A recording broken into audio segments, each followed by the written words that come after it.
Good evening to all of you. Welcome to अपने आपके YouTube channel learn with Ajay sir में फिर से आपका स्वागत है हिस्ट्री के सेशन में। और पिछले सेशन में हम बात करें तो हमने तुगलक वंश को स्टार्ट कर दिया था और तुगलक वंश में गयासुद्दीन तुगलक के बारे में हम पढ़ चुके थे। उसी को आगे बढ़ाते हुए इस सेशन को बढ़ाते हैं। तो शुरुआत करते हैं गयासुद्दीन तुगलक से आगे। तो एक बार देखते हैं, हम पढ़ रहे थे पिछली क्लास में तुगलक वंश। तुगलक वंश और तुगलक वंश का शासनकाल यानी तुगलक वंश ने शासन कब से कब तक किया, तो वो 1320 से और 1414 ईस्वी तक ये शासनकाल रहा था। किसका? तुगलक वंश का 1320 से 1414 ईस्वी तक। अब बात करते हैं तुगलक वंश के फाउंडर यानी संस्थापक कौन थे। तो पिछली क्लास में हमने बताया था, तो कमेंट बॉक्स में आप तुरंत बताएं कि तुगलक वंश के संस्थापक कौन थे। संस्थापक की बात करेंगे यहां पे तो कौन था? गयासुद्दीन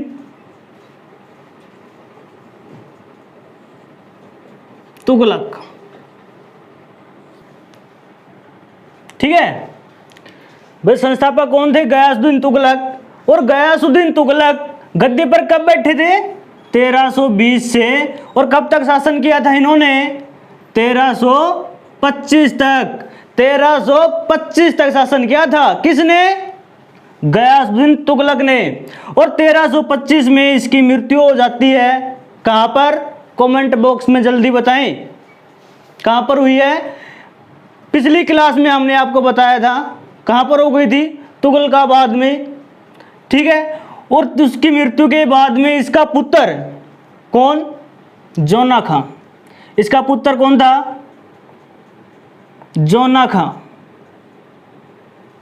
इसका पुत्र कौन हुआ था? जोना खां। अब जोना खां गद्दी पर बैठता है कब? 1325 में। कब बैठता है? 1325 में। 1325 में गद्दी पर बैठता है। और किस नाम से बैठता है जोना खां गद्दी पर? तो ये बैठता है मोहम्मद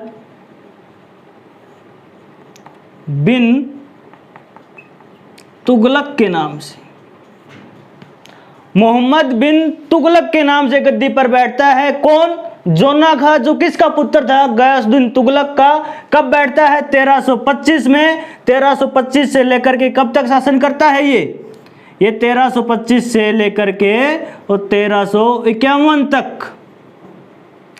51 तक क्या करता है? शासन करता है दोस्तों। ठीक है।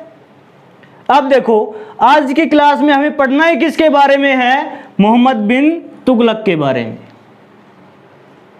ठीक है। देखो क्वेश्चन है, मोहम्मद बिन तुगलक का वास्तविक नाम या मूल नाम क्या था?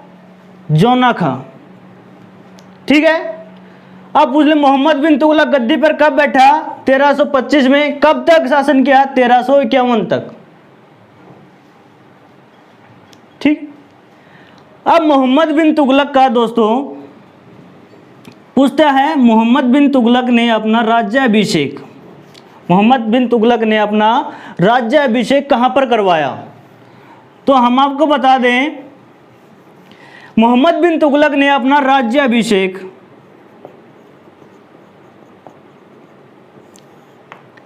बलबन के लाल महल में बलबन के लाल महल में क्या करवाया था इसने? अपना राज्याभिषेक। ठीक है, बलबन के लाल महल में। उसके बाद अगर पूछ लेता है, बलबन के लाल महल में इसने अपना राज्याभिषेक करवाया। मोहम्मद बिन तुगलक ने दोस्तों एक उपाधि धारण की थी।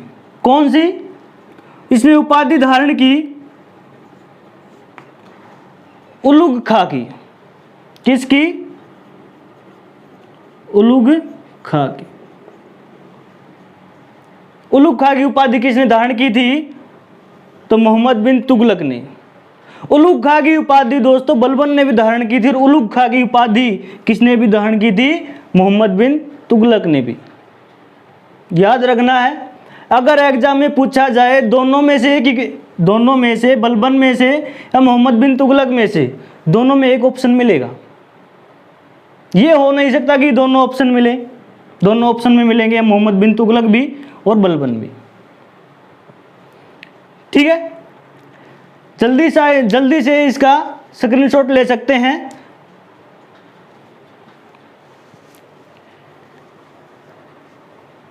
ले लिया होगा।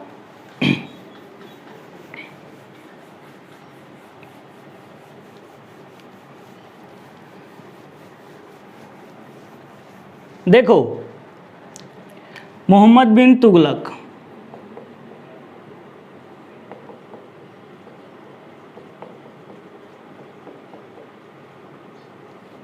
मोहम्मद बिन तुगलक, मोहम्मद बिन तुगलक का आध्यात्मिक गुरु कौन था?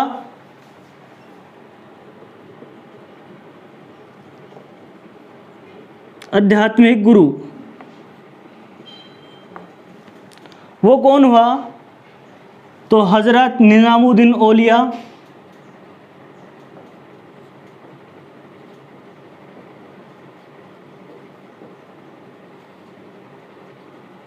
हजरत निजामुद्दीन औलिया क्या हुए? इसके आध्यात्मिक गुरु किसके? मोहम्मद बिन तुगलक के। मोहम्मद बिन तुगलक दोस्तों इतना दूरदर्शी व्यक्ति था, ये समझो दिल्ली सल्तनत में सबसे पढ़ा लिखा बादशाह ही कौन हुआ? मोहम्मद बिन तुगलक। इसलिए मोहम्मद बिन तुगलक को पढ़ा लिखा मूर्ख बादशाह बोलते हैं। इतिहास में रक्त पिपासु या पागल सुल्तान के नाम से भी जाना जाता है। किसको? मोहम्मद बिन तुगलक को। क्यों जाना जाता है? क्योंकि इन्होंने अपने जीवन में 5 ऐसे प्रयोग कर दिए, 5 ऐसी योजनाएं लेकर के आ गए ये अपने शासनकाल में, जो पांचों की पांचों योजनाएं ही विफल हो गई, जो सफल नहीं हो पाई, असफल हो गई। इसलिए ही मोहम्मद बिन तुगलक को पागल सुल्तान, रक्त पिपासु, पढ़ा लिखा मूर्ख, सौपनशील सुल्तान के नाम से भी किसको जाना जाता है? तो मोहम्मद बिन तुगलक को जाना जाता है। दिल्ली सल्तनत का सबसे पढ़ा लिखा सुल्तान, दिल्ली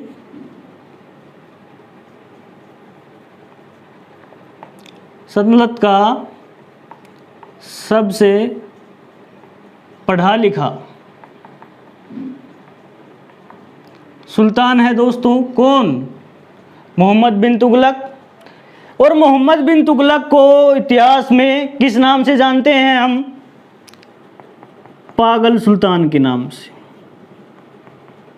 पागल सुल्तान, या फिर इसको क्या बोल देते हैं?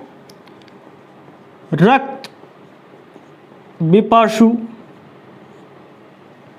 या फिर और क्या बोल देते हैं इसको?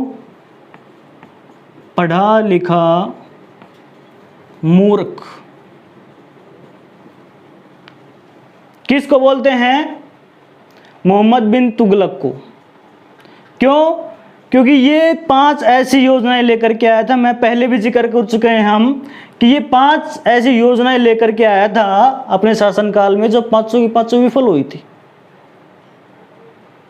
वो 5 योजनाएं क्या थी जिसके कारण पागल सुल्तान या रक्त पिपासु, पढ़ा लिखा मूर्ख बोला गया? किसको? मोहम्मद बिन तुगलक को। तो एक तो दोस्तों इसने क्या किया था? अपनी राजधानी स्थानांतरित की थी। क्यों? देखते हैं। इसने अपनी राजधानी स्थानांतरित की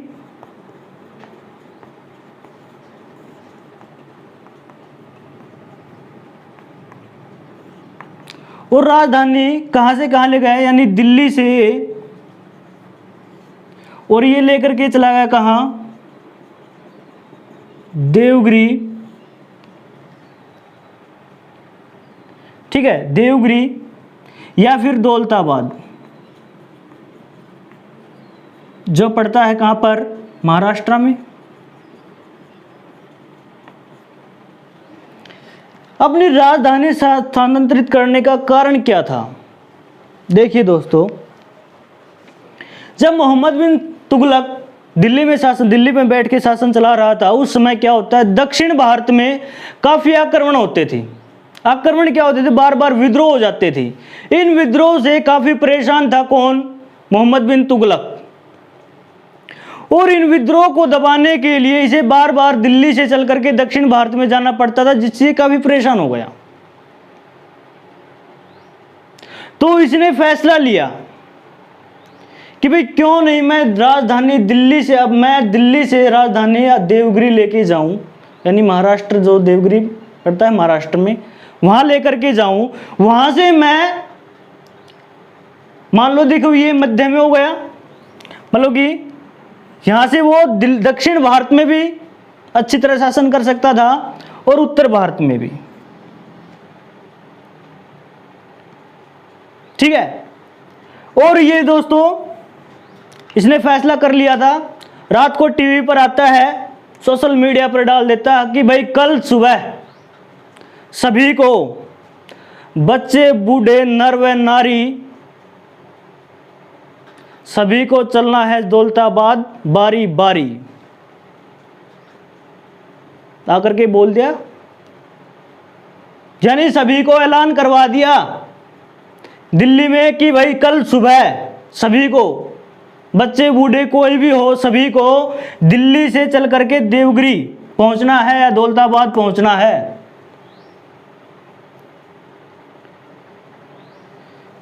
तो ये दिल्ली अब लेके गया अपनी राजधानी को। अब दिल्ली से राजधानी लेकर के गया देवगिरी। अब देवगिरी पहुंचने के बाद में या दौलताबाद पहुंचने के बाद में क्या हुआ, उत्तर भारत में छोटे छोटे विद्रोह होने स्टार्ट हो गए। अब वो फिर परेशानी का बन गई, किसके लिए, मोहम्मद बिन तुगलक के लिए।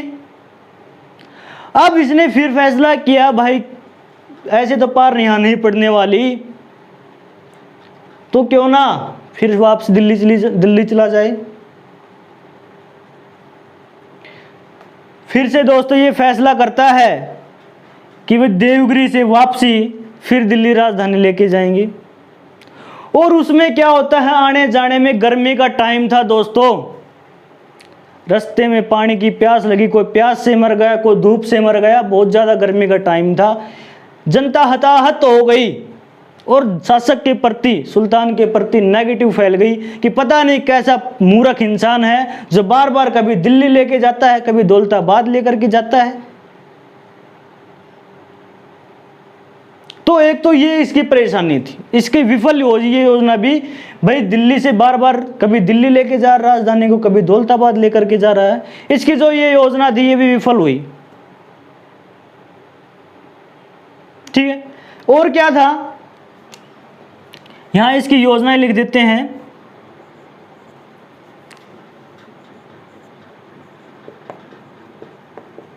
पांच योजनाएं थी इसकी, ये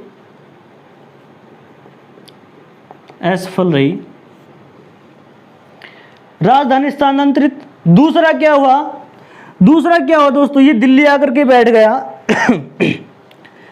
एक इसने किया दोस्तों खुरासान अभियान। खुरासान अभियान, ये खुरासान अभियान क्या था? खुरासान पड़ता है दोस्तों कहां पर, अफगानिस्तान में। अफगानिस्तान में, ठीक है। अब सभी को पता है जैसे बार बार में मंगोल अटैक कर रहे थे किसके ऊपर, भारत के ऊपर। तो भाई फिर क्या हुआ, एक बार क्या हुआ, मंगोलों ने अटैक किया किसके ऊपर, सिंध के ऊपर। अब मोहम्मद बिन तुगलक बोला कि भाई मंगोलों ने अटैक किया किसके ऊपर, सिंध के ऊपर, तो मंगोलों को पराजित करेंगे। अपनी सेना से बोला कि मंगोलों को पराजित करेंगे, और मंगोलों को पराजित करने के बाद में हमें चलना है खुरासान। और खुरासान पड़ता है दोस्तों अफगानिस्तान में। अब सेना ने कर दिया दोस्तों मना। क्यों? क्योंकि सेना बोली कि भाई हजारों किलोमीटर तो दिल्ली से चल करके पहुंचेंगे हम सिंध, और वहां लड़ाई लड़ेंगे किन से? भाई मंगोलों से। उसके बाद में सिंध से जाना है हमें कहाँ? खुरासान। तो हमारी बस की बात है नहीं, हमसे इतनी दूर पैदल नहीं चला जाता, हमसे इतनी दूर नहीं जाया जाता, ये सेना ने स्पष्ट बोल दिया। अब मोहम्मद बिन तुगलक सोच रहा था कि अगर सेना वहां नहीं जाएगी तो ये तो बड़ी परेशानी हो जाएगी, क्योंकि उस समय जिस समय मंगोलों ने सिंध पर अटैक किया था उस समय ही खुरासान में अराजकता फैली हुई थी। और मोहम्मद बिन तुगलक सोच रहा था कि भाई सिंध तो जाना ही है, सिंध से चले जाएंगे खुरासान, और खुरासान से पहुंचने के बाद में वहां से काफ़ी मात्रा में लूटपाट करेंगे, धन दौलत लेकर के वापस दिल्ली आ जाएंगे, अर्थव्यवस्था और स्ट्रांग हो जाएगी और अच्छी हो जाएगी, पैसा हो जाएगा पास में और भी। लेकिन सेना ने तो मना कर दिया था भाई। तो मोहम्मद बिन तुगलक ने सोचा, बोला सेना से कि भाई आप खुरासान अभियान पर मेरे साथ चलोगे तो मैं आपको 1 साल का वेतन एडवांस में देता हूं।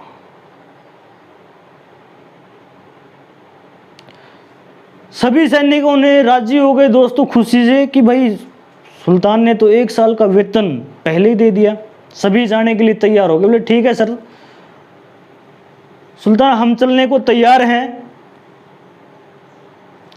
दोस्तों जैसे ही ये पहुंचता है कहां पर? सिंध, और सिंध में मंगोलों को पराजित करता है और वहां से खुरासान के लिए रवाना होता है, तो इसको मैसेज मिलता है कि भाई खुरासान पे तो अटैक कर दिया, हमला कर दिया, किसने? उज़ुबेगों ने, और वहां से भारी मात्रा में लूटपाट की है। वहां लूटने के लिए अब कुछ बचा ही नहीं है। तो दोस्तों ये अभियान भी इसका विफल हो गया। भाई खुरासान अभियान मेन मकसद तो इसका ये था भाई, एक तो मंगोलों को पराजित करना, दूसरा मकसद तो यही था ना इसका खुरासान अभियान। और इस अभियान के लिए ही तो 1 साल के लिए एडवांस वेतन दे दिया था पूरी सेना को, और सेना 4 लाख। तुगलक वंश में सबसे बड़ी सेना ही किसके पास रही है? मोहम्मद बिन तुगलक के पास में 4 लाख के करीबन की सेना रही है। और 4 लाख व्यक्तियों को सोचो दोस्तों, एडवांस में 1 साल की सैलरी देना कितनी बड़ी बात है। अर्थव्यवस्था बहुत ही कमजोर हो गई, किसकी? मोहम्मद बिन तुगलक की। यानी खुरासान अभियान क्या हुआ? असफल।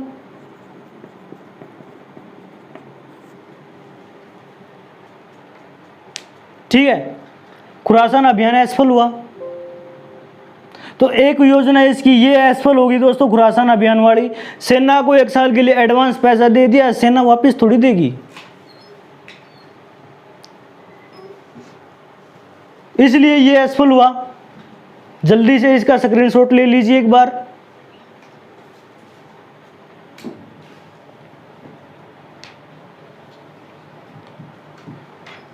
ले लिया होगा। अब खुरासान अभियान के बाद में दिल्ली पहुंचा, असफल तो हो ही गया था। अब इसने देखा, अपने वित्त मंत्री को बुलाया, फाइनेंस मिनिस्टर को बुलाया, बोला भाई देखो राजकोष में कितना क्या कुछ बचा है, कुछ है क्या? तो वो आया, बोला कि सरकार कुछ है ही नहीं, ये तो बहुत नुकसानदायक सौदा कर लिया। अच्छा अब क्या किया जाए? बोला भाई कुछ नहीं, अब इसकी भरपाई करनी पड़ेगी। किससे? लोगों से ही भरपाई करनी पड़ेगी। हाँ, तो इसने क्या किया, जो दोआब क्षेत्र था, दोआब क्षेत्र,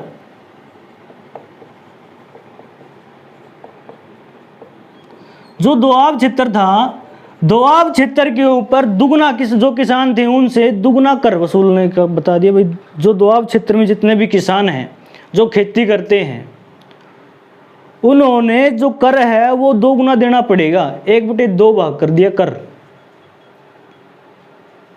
दोआब यानी 2 नदियों के बीच की जो भूमि होती है ना, जैसे गंगा यमुना के बीच का दोआब क्षेत्र, कृष्णा तुंगभद्री का भी तुंगभद्रा नदी उसके बीच का जो भूमि क्षेत्र है वो क्या बोलते हैं उसको, दोआब क्षेत्र। अब दोआब क्षेत्र क्या किया, दोआब क्षेत्र में जितने भी किसान थे उनको बोला, उनसे बोला कि भाई आपको कर है वो दुगना देना पड़ेगा। लेकिन दोस्तों देखिए इस व्यक्ति का दुर्भाग्य है, जैसे ही इसने कर को बढ़ाया उसी समय अकाल पड़ गया। बिल्कुल अकाल पड़ने के बाद में अब वहां पर कुछ नहीं बचा। कर को बढ़ाया था, पहले वाला जो कर लगता था वो ही देने के लाले हो गए वहां पे। तो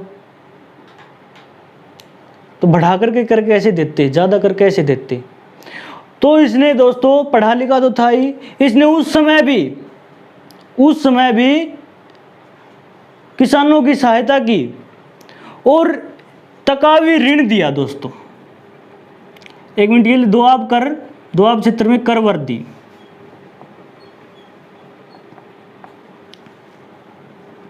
असफल था ये। दोआब क्षेत्र में जो अकाल पड़ा था उसके लिए किसानों को तकावी ऋण दिया। तकावी ऋण दिया।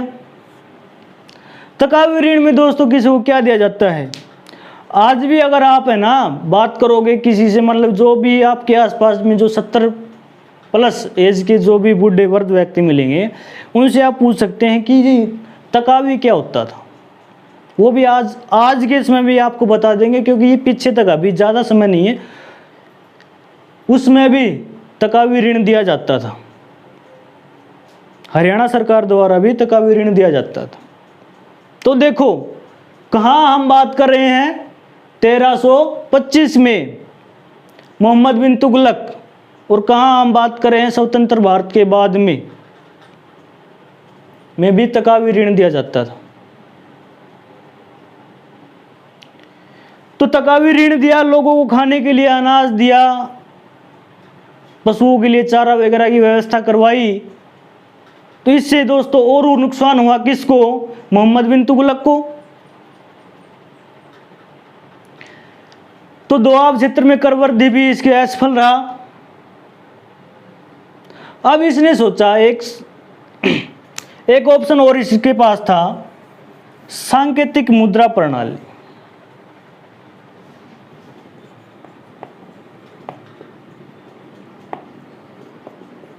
सांकेतिक मुद्रा प्रणाली,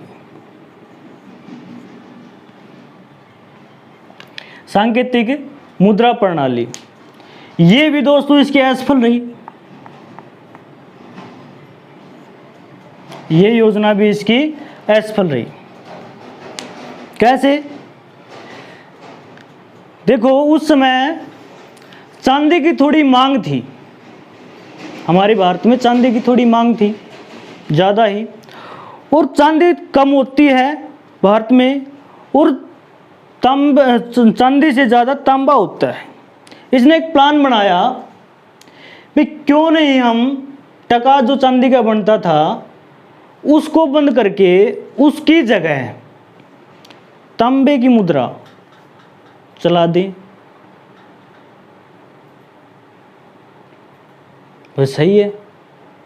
इसने क्या किया, इसने बोला भाई चांदी, अगर हम चांदी की मुद्रा की जगह हम तांबे की चलाएंगे तो चांदी हमारे पास स्पेस रहेगा, ठीक है, तो उसमें ज़्यादा परेशान होने वाली बात है नहीं, और उसकी जगह हम तांबे की चला रहे हैं।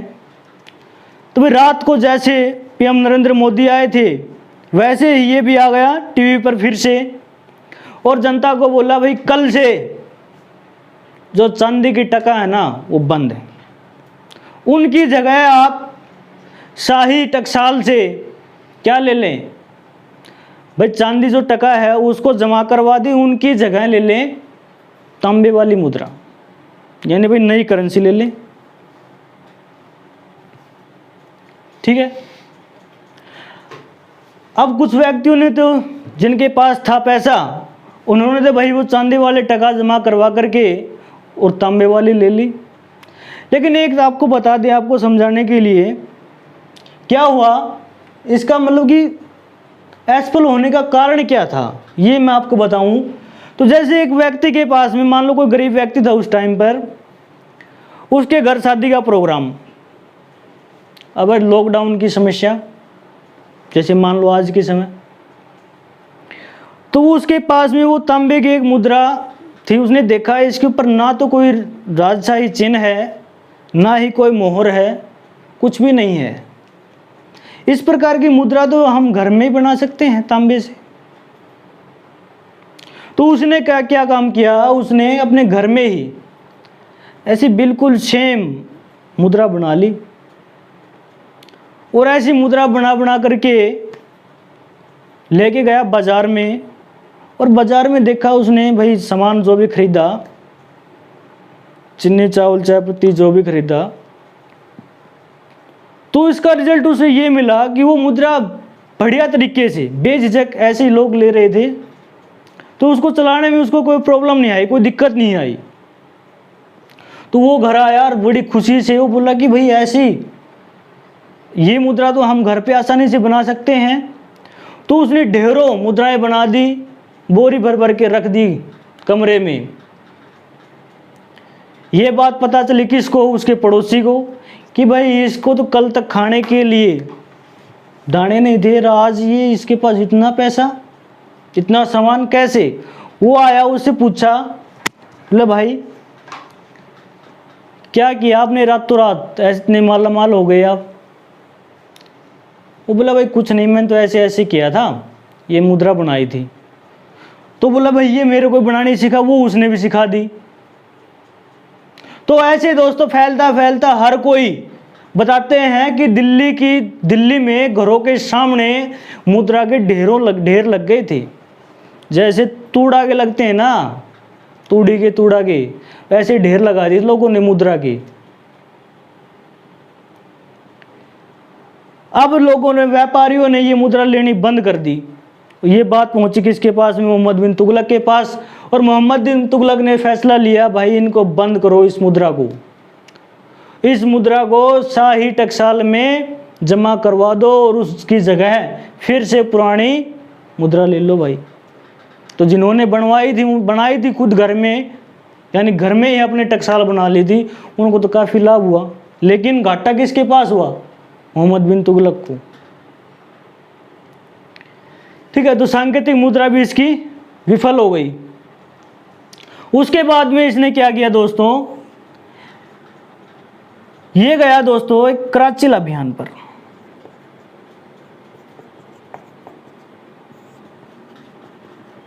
कराचिल अभियान पर। अब कराचिल अभियान किया इसने। कराचिल पड़ता है कहाँ पर, कुमायूं की पहाड़ियों है ना, वाला क्षेत्र है ना, वो कराचिल, वहाँ पर जो चीनी लोग थे, उनका प्रभाव बढ़ रहा था। उस प्रभाव को कम करने के लिए इसने सेना भेजी, लगभग 10,000 सैनिकों की एक टुकड़ी भेज दी। और इसको ये नहीं पता था कि भाई वहाँ पर है ना इतनी ज़्यादा ठंड होगी कि वहाँ पर बर्फ़ भी जमी होगी। बताते हैं इसने 10,000 की टुकड़ी भेजी, सैनिकों की टुकड़ी भेजी थी वहाँ पर कराचिल में अभियान में। और वहाँ से ठंड के कारण लगभग सभी सैनिकों की मौत हो गई। लगभग बताते हैं 10,000 में से 8 या 10 सैनिक ही वापिस दिल्ली पहुँचे थे। तो इसकी ये अभियान भी इसका क्या हुआ, विफल हुआ। तो ये इसकी 5 योजनाएं थी दोस्तों। कौन कौन सी, फिर से बता दें आपको। खुरासान अभियान, दोआब क्षेत्र में करवर्दी, उसके बाद में सांकेतिक मुद्रा प्रणाली असफल हुई, कराचिल अभियान, ठीक है, ये मुद्रा ये थी जिसके कारण इसको, ये असफल योजनाएं थी जिसके कारण इसको असफल, पागल सुल्तान, रक्त पिपासु, सौपनशील सुल्तान बोला जाता था।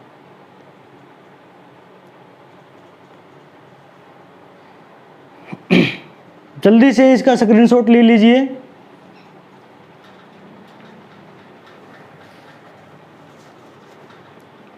ले लिया होगा।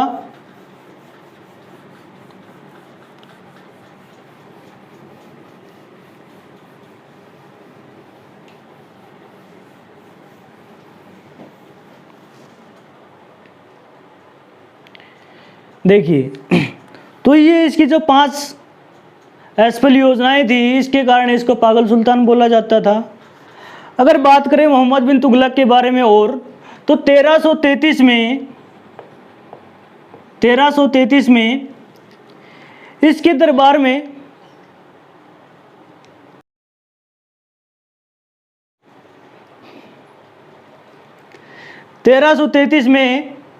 क्या हुआ, इसके दरबार में एक विदेशी यात्री आया। कौन? मोरक्को निवासी। मोरक्को पड़ता है कहाँ पर? अफ्रीका में। Ibn Battuta. इब्न बतूता इसके दरबार में आया। कब? 1333 में। 1333 में इसके दरबार में आया इब्न बतूता। तो इसने देखा भाई ये इससे मिला, ये पढ़ा लिखा तो खुद भी था, और इसको मिल गया इब्न बतूता, ये भी पढ़ा लिखा ही था। अब इसने क्या किया, इब्न बतूता से बोला कि भाई आप मेरे दरबार में रहोगे तो मैं आपको, है ना, मेरा थोड़ा सा वर्कलोड है वो बढ़ गया है, आप मेरी थोड़ी हेल्प कीजिए। बोले क्या? बोले जो भी आपके पास जो छोटे मोटे झगड़े लेकर के आते हैं ना, उसको छोड़ जाना है आपको। बोले ठीक है। तो 1333 में मोहम्मद बिन तुगलक इब्न बतूता को दिल्ली का काजी नियुक्त करता है दोस्तों, दिल्ली का काजी बनाता है। काजी यानी न्यायाधीश। न्यायाधीश बनाता है किसको? इब्न बतूता को। इब्न बतूता दोस्तों यहाँ रहा दिल्ली में, और लगभग 8 साल तक, 8 वर्ष तक दिल्ली का क्या रहा? काजी। दिल्ली में रहते रहते इब्न बतूता ने एक पुस्तक लिखी जिसका नाम क्या था? रहला। एग्जाम में बहुत बार पूछी जाती है। रहला पुस्तक किसने लिखी? इब्न बतूता ने। इब्न बतूता किसके शासनकाल में भारत आया? मोहम्मद बिन तुगलक के। और ये रहला पुस्तक लिखी किसने? इब्न बतूता ने। और ये किस भाषा में लिखी? आपसे पूछ ले तो अरबी भाषा में। अरबी भाषा में लिखी थी। कौन सी? रहला पुस्तक। ठीक है। और रहला पुस्तक में ही से ही हमें पता चलता है कि भारत और मोरक्को के व्यापारिक संबंध थे, आपसी में व्यापारिक संबंध थे। रहला पुस्तक से हमें किस किस के बारे में पता चलता है भाई? भारत व मोरक्को के बीच व्यापारिक संबंध। और इसने क्या पता चलता है भाई? इसने बताया इस पुस्तक में कि भाई उस समय, है ना, दिल्ली सबसे समृद्ध शहर था। दिल्ली शहर है वो, दिल्ली सबसे समृद्ध शहर था। ये किसने लिखा? इब्न बतूता ने लिखा अपनी पुस्तक किस में? रहला में। ठीक है। दिल्ली सबसे समृद्ध शहर था उस समय का। और उसने बताया कि भाई मोहम्मद बिन तुगलक ने संपूर्ण भारत पर, लगभग संपूर्ण भारत पर अधिकार कर रखा था। इस बात का पता भी हमें किससे चलता है? रहला पुस्तक से ही चलता है। ठीक। और एक बहुत ही मोस्ट इंपॉर्टेंट क्वेश्चन यहाँ से आता है तुगलक, मुझसे मोहम्मद बिन तुगलक के शासनकाल से। इसको मैं रफ कर रहा हूँ। बात करें हम मोहम्मद बिन तुगलक के इस काल की, तो मोहम्मद बिन तुगलक के शासनकाल में ही दक्षिण में 2 नए राज्यों का उदय हुआ। 2 नए राज्यों का उदय हुआ कब? 1336 और 1337 में। ठीक है, 1336 में कौन सा? 1336 में विजयनगर साम्राज्य, विजयनगर साम्राज्य। और विजयनगर साम्राज्य का संस्थापक कौन था? तो हरिहर व बुक्का, हरिहर व बुक्का नामक 2 भाई थे, इन्होंने ही विजयनगर साम्राज्य की स्थापना की थी। और 1337 में बहमनी साम्राज्य, बहमनी साम्राज्य, और इसके संस्थापक कौन था? तो हसन गंगू। इसका संस्थापक कौन था? हसन गंगू।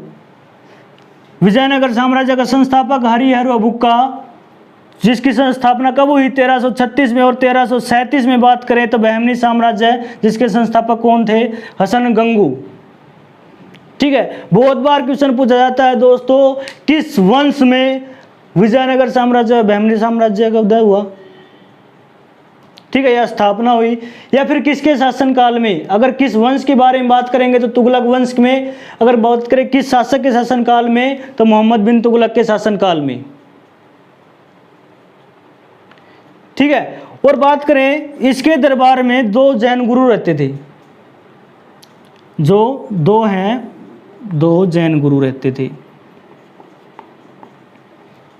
जिसका नाम एक का था राजशेखर, दूसरा था जिन प्रभा सूरी। और इन दोनों से ये बहुत ज्यादा प्रभावित था। कौन? मोहम्मद बिन तुगलक, राजशेखर और जिन प्रभा सूरी से। और इन्हीं से प्रभावित होकर के मोहम्मद बिन तुगलक ने सती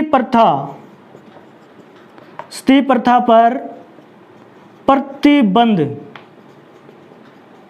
लगाने की कोशिश की। दोस्तों क्वेश्चन आता है, सबसे पहले किस सुल्तान ने सती प्रथा पर प्रतिबंध लगाने की कोशिश की थी? तो मोहम्मद बिन तुगलक ने, मोहम्मद बिन तुगलक ने। तो ये ध्यान रखना है, इसके शासनकाल में 2 प्रमुख जैन गुरु थे। कौन? राजशेखर, जिन प्रभा सूरी, जिसके प्रभाव में आकर के या जिनसे प्रभावित होकर के ही सती प्रथा पर प्रतिबंध लगाने की कोशिश की थी। किसने? मोहम्मद बिन तुगलक ने। और बात करें मोहम्मद बिन तुगलक के बारे में, मोहम्मद बिन तुगलक के शासनकाल में इसने क्या किया दोस्तों? जो भी ये समझो दलित वर्ग के जो लोग थे या मध्यम वर्ग या जो दलित लोग थे, उनको उच्च पदों पर बैठाया था। किसने? मोहम्मद बिन तुगलक ने। ऐसा करने वाला प्रथम मुस्लिम शासक की बात करेंगे तो मोहम्मद बिन तुगलक था। ठीक है, और फिर क्या हुआ दोस्तों? जल्दी से इसका स्क्रीनशॉट ले सकते हैं।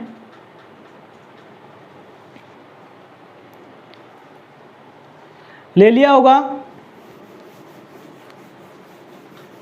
आते आते दोस्तों ये पहुंचाते हैं कहां पर? 1351 में।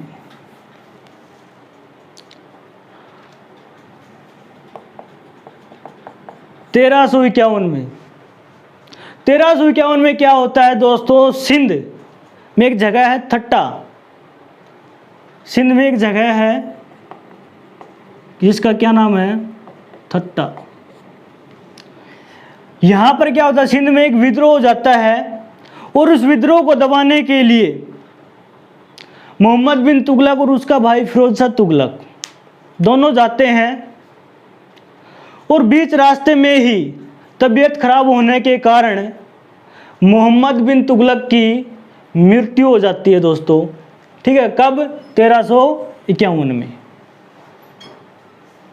ठीक है, 1351 में मृत्यु हो जाती किसकी? मोहम्मद बिन तुगलक की। ठीक है, 1351 में मोहम्मद बिन तुगलक की मृत्यु हो जाती है। ठीक है, इस फिर क्या होता है, मोहम्मद बिन तुगलक की मृत्यु कहाँ हुई? सिंध में। सिंध के जगह के पास एक जगह है ठट्टा, इसलिए पूछ लेता है आपका मोहम्मद बिन तुगलक का मकबरा भी कहाँ पर है? मकबरा की बात करेंगे तो वो भी कहाँ पर है? ठट्टा नामक जगह पर। और ठट्टा कहाँ पड़ता है दोस्तों? सिंध में।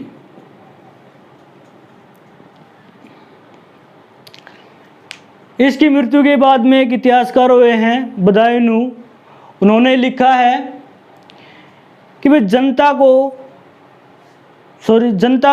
सुल्तान से और सुल्तान को जनता से छुटकारा मिला। क्योंकि इसकी विफलताओं का कारण दोस्तों एक ये भी था, क्योंकि उस समय ये मोहम्मद बिन तुगलक है बहुत काफ़ी पढ़ा लिखा था और जनता है वो अनपढ़ थी, तो एक दूसरे में कम्बिनेशन नहीं बना पाए ये, इसलिए कुछ योजनाओं में असफल इसलिए भी हुआ। ना तो ये जनता को अच्छी तरीके से पढ़ पाया कि भाई जनता को क्या चाहिए, ना जनता इसको पढ़ पाई कि भाई शासक ये जो सुल्तान है ये क्या करना चाहता है। ठीक है दोस्तों, 1351 में इसकी मृत्यु के बाद में इसका भाई फिरोज शाह तुगलक गद्दी पर बैठता है। और फिरोज शाह तुगलक को हम करेंगे दोस्तों नेक्स्ट सेशन में बहुत ही जल्द। जब तक के लिए घर रहिए, सुरक्षित रहिए। हो सकता है 10-15 दिन में लॉकडाउन भी, अगर 31 तारीख को शायद लास्ट खुल भी सकता है। जब तक कोई भी निर्णय नहीं लेती है सरकार, जब तक के लिए घर रहें, सुरक्षित रहें, घर से बाहर ना निकलें बेवजह। Okay, bye, good night.